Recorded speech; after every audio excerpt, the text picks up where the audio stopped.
केंद्र में नरेंद्र, महाराष्ट्र में देवेंद्र।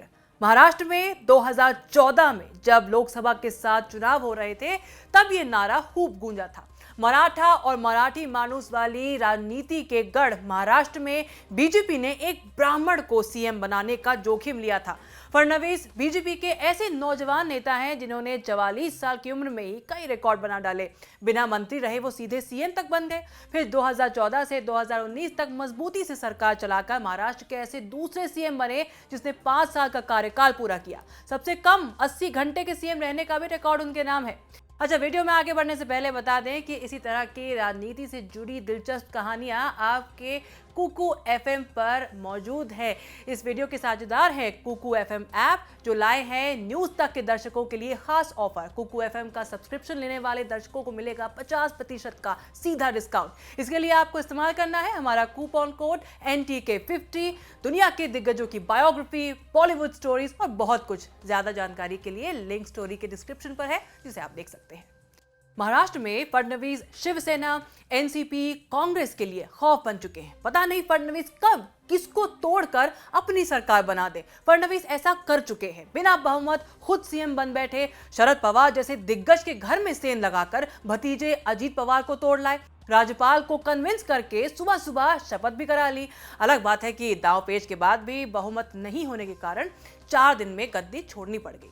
लोग मीम बना चुके हैं कि जहां बहुमत होता है वहां बीजेपी सरकार बनाती है, जहां बहुमत नहीं होता है वहां भी सरकार बीजेपी बना लेती है। देवेंद्र फडणवीस आज बीजेपी के एक ऐसे ही नेता हैं जिन्होंने बिना बहुमत महाराष्ट्र में सरकार बनाने की कसम खा रखी है। रह रहकर कुछ ना कुछ ऐसा करते रहते हैं जिससे शिवसेना, एनसीपी, कांग्रेस गठबंधन में भूकंप आता रहता है। अलग बात है कि फडणवीस का तख्ता पलट प्लान अभी पूरी तरह से सफल नहीं हो पाया है। हालांकि फडणवीस भरोसे किए बैठे हैं कि परिवर्तन की शुरुआत हो चुकी है। सिर्फ इसी जून महीने में फडणवीस ने तीसरी बार शिवसेना पर सर्जिकल स्ट्राइक की है।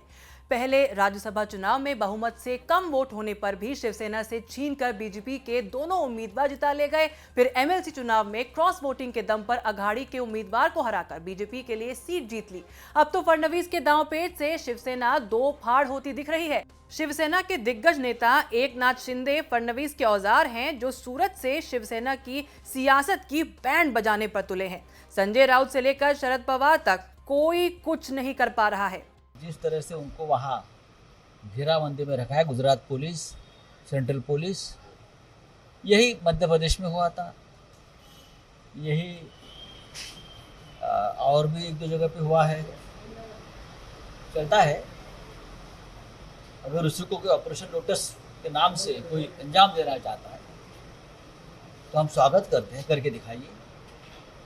अभी एक विधायक को वहाँ जो उनके कब्जे में है, वो उसने कल रात को भागने की कोशिश की थी। वहाँ से देखिए विधायकों की मानसिकता देखिए, वो वहाँ से भाग रहा था वापस आने के लिए, और भी 4 विधायक उनके साथ थे। गुजरात पुलिस ने जाकर उनको पकड़कर वापस वहाँ बंद कर दिया। क्या यही ऑपरेशन लोटस है? यही डेमोक्रेसी है? गुजरात की भूमि से अगर लोकतंत्र की इस प्रकार से हत्या होती रही तो ये देश में क्या बचेगा? शिवसेना के नंबर 2 नेता एकनाथ शिंदे बीजेपी के जाल में हैं। 26 विधायक मतलब आधी शिवसेना लेकर सूरत में डटे हैं। कस्में तो बाला साहब ठाकरे की खा रहे हैं, लेकिन काम वो कर रहे हैं जिससे बाला साहब की बनाई पार्टी 2 फाड़ हो जाए। अभी तो वो 35 विधायक लेने की भी बात कर रहे हैं। उद्धव की सरकार गिर जाए और बीजेपी को सत्ता मिल जाए। देवेंद्र फडणवीस की राजनीति और व्यक्तित्व में 2 शेड्स हैं। सरकार बनाने या गिराने की बात हो तब तो वो काफी आक्रामक रहते हैं, लेकिन निजी तौर पर उनकी छवि ऐसे नेता की है जो कुछ भी अनाप शनाप नहीं बोलते हैं। अपने काम में वो ईमानदारी दिखाते हैं और विरोधियों से भी मधुर संबंध बनाए रखते हैं। इसी कला के कारण फडणवीस आसानी से पवार के भतीजे अजीत पवार को भी अपने साइड ले आते हैं और ठाकरे परिवार के बेहद भरोसेमंद एकनाथ शिंदे को भी फांस लेते हैं।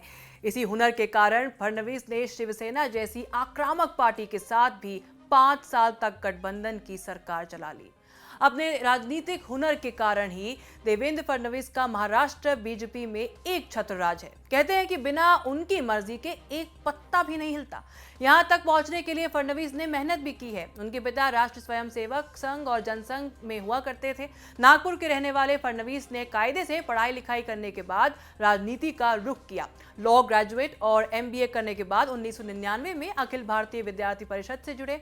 22 साल में नागपुर के कॉर्पोरेटर और 27 साल में नागपुर के मेयर बन गए।